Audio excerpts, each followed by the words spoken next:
जळगाव जिल्ह्यातील जामनेर येथे काल हनुमान जन्मोत्सवाच्या निमित्ताने हनुमान व्यायामशाळा, सार्वजनिक तरुण मित्र मंडळ, बजरंगपुरा यांच्या वतीने भव्य दिव्य अशी शोभायात्रा काढण्यात आली। या प्रसंगी राज्याचे ग्रामविकास मंत्री गिरीश महाजन यांच्या हस्ते हनुमंताच्या मूर्तीची आरती करून मिरवणुकीला सुरुवात करण्यात आली। या मिरवणुकीत अनेक नागरिक सहभागी झाले होते।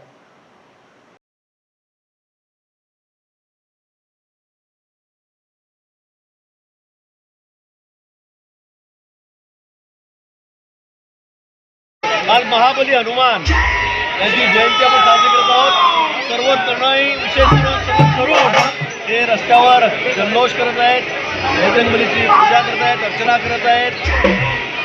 आपण बघितलं असेल की या आठवड्यातच सर्वात रामनवमी झाली, एवढा मोठा उत्साह सर्वात तरुणांमध्ये या ठिकाणी होता। आंबेडकर जयंती झाली, त्याचा उत्साह होता आणि आज महाबली हनुमान